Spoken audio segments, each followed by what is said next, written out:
Russian president Vladimir പുടിന്റെ നിർദ്ദേശത്തോടെ 2022 ഫെബ്രുവരിയിൽ ആരംഭിച്ച യുക്രൈനെതിരായ സൈനിക നീക്കം ഇന്നും തുടരുകയാണ്. യുദ്ധം 20 മാസം പിന്നിട്ട് കഴിഞ്ഞു. 2023 അവസാനത്തോടെ യുദ്ധം അവസാനിപ്പിക്കാനാകുമെന്ന പ്രതീക്ഷ അവസാനിച്ചു കഴിഞ്ഞു. UN അടക്കമുള്ള സംവിധാനങ്ങൾ ഇടപെട്ടിട്ടും യുദ്ധം തുടരുകയാണ്. 2024 യുക്രൈനുമേലുള്ള റഷ്യയുടെ സൈനിക നീക്കം തുടരുമെന്ന സൂചനകൾ തന്നെയാണ് ഇപ്പോഴും ലഭിക്കുന്നത്. യുദ്ധം ആരംഭിച്ച് ഇതുവരെ 25,000 യുക്രൈൻ സൈനികർ മാത്രം കൊല്ലപ്പെട്ടതായാണ് റിപ്പോർട്ട്. 30,000-ലധികം സൈനികർക്ക് ജീവൻ നഷ്ടമായെന്ന് ഒരു യുക്രൈൻ സിവിക് ഗ്രൂപ്പ് വ്യക്തമാക്കുന്നുണ്ട്. ഒരു US ഉദ്യോഗസ്ഥനെ ഉദ്ധരിച്ച ന്യൂയോർക്ക് ടൈംസ് കഴിഞ്ഞ ഓഗസ്റ്റിൽ പുറത്തുവിട്ട റിപ്പോർട്ടിൽ യുക്രൈനിലെ മരണസംഖ്യ 70,000 കടന്നുവെന്നാണ് പറയുന്നത്. 15,000 സൈനികരെ കാണാതായി. ഇവരിൽ പലരും കൊല്ലപ്പെട്ടിരിക്കാമെന്ന നിഗമനത്തിലാണ് അധികൃതർ. മറുവശത്ത് 1,00,000-ലധികം സൈനികരെയാണ് റഷ്യയ്ക്ക് നഷ്ടമായതെന്ന് സ്ഥിരീകരിക്കാത്ത കണക്കുണ്ട്. യുദ്ധം എന്ന് അവസാനിക്കുമെന്ന് വ്യക്തമല്ലാത്തതിനാൽ മരണസംഖ്യ ഇനിയും വരുവാനുള്ള സാധ്യത കൂടുതലാണ്. എറൗണ്ട് ദ വേൾഡിൻ്റെ മറ്റൊരു അധ്യായത്തിലേക്ക് സ്വാഗതം. യുക്രൈനെ എളുപ്പത്തിൽ കീഴടക്കാമെന്ന റഷ്യയുടെ പ്രതീക്ഷകൾ തകരുന്നതാണ് യുദ്ധം ആരംഭിച്ചത് മുതൽ കാണാനായത്. ആദ്യഘട്ടത്തിൽ ഒന്ന് പതറിയെങ്കിലും വ്ളാഡിമിർ സെലൻസ്കിയുടെ നേതൃത്വത്തിലുള്ള യുക്രൈൻ യുദ്ധമുഖത്ത് പ്രതിരോധം തീർന്നു. അമേരിക്ക അടക്കമുള്ള രാജ്യങ്ങളുടെ അകമഴിഞ്ഞ സൈനിക സാമ്പത്തിക സഹായമാണ് യുക്രൈന് സഹായമായത്. ഇന്റർനാഷണൽ മോണിറ്ററി ഫണ്ട് യുക്രൈന് നൽകുന്ന സാമ്പത്തിക സഹായം ചെറുതല്ല. യുക്രൈൻ തലസ്ഥാനമായ കീവ് ഉൾപ്പെടെയുള്ള നഗരങ്ങൾ യുദ്ധത്തിൽ തകർന്നു വീണു. ആൾനാശം പ്രതീക്ഷിച്ചതിലധികമായിരുന്നു. സൈനികരും സാധാരണക്കാരുമായ ആയിരങ്ങൾ കൊല്ലപ്പെട്ടു. ഇവരിൽ സ്ത്രീകളും കുട്ടികളും ഉൾപ്പെടുന്നുണ്ട്. പരിക്കേറ്റവരുടെ എണ്ണം ഇതുവരെ തിട്ടപ്പെടുത്താനായിട്ടില്ല. അടിസ്ഥാന സൗകര്യങ്ങൾ ഉൾപ്പെടെ എല്ലാം നശിച്ചു.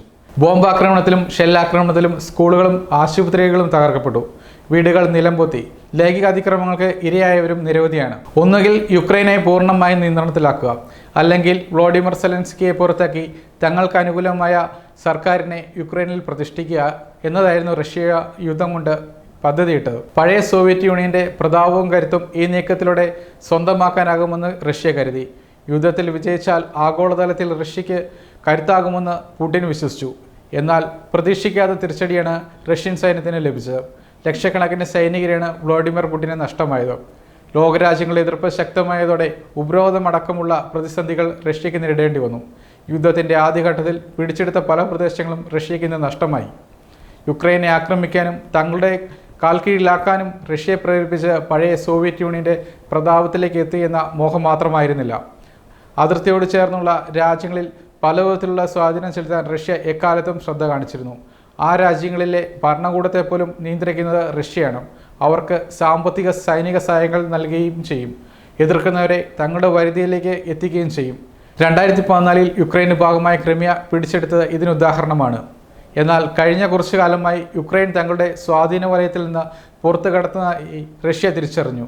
പടിഞ്ഞാറൻ രാജ്യങ്ങളുമായി കൂടുതലെടുത്ത യുക്രൈൻ പുതിയ കരാറുകൾ ഉൾപ്പെടെയുള്ള ബന്ധങ്ങൾ സ്ഥാപിച്ചു. നാറ്റോയിലും യൂറോപ്യൻ യൂണിയനിലും അംഗത്വം നേടാൻ ശ്രമം നടത്തുകയും ചെയ്തു. ഈ സാഹചര്യങ്ങൾ തിരിച്ചടിയാകുമെന്ന വിലയിരുത്തലിൽ നിന്നാണ് യുക്രൈനെതിരായ യുദ്ധം പ്രഖ്യാപിക്കാൻ റഷ്യയെ പ്രേരിപ്പിച്ചത്. 2014 റഷ്യ ക്രിമിയ പിടിച്ചെടുത്തതാണ് പടിഞ്ഞാറൻ രാജ്യങ്ങളുമായി കൂടുതലെടുക്കാൻ യുക്രൈനെ പ്രേരിപ്പിച്ചത്. അതിന് കാരണങ്ങൾ നിരവധിയുണ്ടെങ്കിലും പ്രധാന കാരണം സ്വന്തം രാജ്യത്തെ റഷ്യൻ അനുകൂലികളുടെ നിലപാടാണ്. യുക്രൈനിലെ റഷ്യൻ അനുകൂലിയുടെ എണ്ണം ചെറുതല്ല. അവർ ഒളിഞ്ഞും തെളിഞ്ഞും റഷ്യയ്ക്കായി പ്രവർത്തിക്കുന്നുണ്ടെന്നാണ് യുക്രൈൻ സർക്കാരിൻ്റെ കണ്ടെത്തൽ. ക്രിമിയ പിടിച്ചെടുത്ത റഷ്യ യുക്രൈൻ്റെ കിഴക്കൻ പ്രദേശവും റഷ്യൻ വംശജർ കൂടുതലായുള്ള ഡോൺബാസ് മേഖലയും പരിധിയിലാക്കാൻ രാഷ്ട്രീയ സൈനിക നീക്കം ആരംഭിച്ചിരുന്നു. റഷ്യൻ വംശജരുടെ അനുകൂല നിലപാടാണ് റഷ്യ ഈ നീക്കത്തിനെ പ്രേരിപ്പിച്ചത്. 2014 യുദ്ധത്തോടെ റഷ്യൻ വംശജർ കൂടുതലായുള്ള പ്രദേശങ്ങൾ സ്വതന്ത്രമായിട്ടാണ് നിലകൊള്ളുന്നത്. ഈ രാജ്യങ്ങളിലേക്ക് റഷ്യ കടന്നു കയറുമെന്ന തോന്നലാണ് യുക്രൈനെ പടിഞ്ഞാറൻ രാജ്യങ്ങളുമായി ചങ്ങാത്തത്തിലാകാൻ പ്രേരിപ്പിച്ചത്. എന്നാൽ യുദ്ധത്തിലൂടെയായിരുന്നു റഷ്യ ഈ നീക്കത്തിനുള്ള മറുപടി നൽകിയത്. യുദ്ധം ഇന്നും തുടരുകയാണ്. സ്ത്രീകളും കുട്ടികളും അടക്കം ആയിരങ്ങൾ മരിച്ചു വീണു. എന്നാൽ ഈ സാഹചര്യം എന്ന് അവസാനിപ്പിക്കാനാകുമെന്ന് റഷ്യയ്ക്കോ യുക്രൈനോ പറയാനാകില്ലെന്ന അവസ്ഥ ഗുരുതരമാണ്.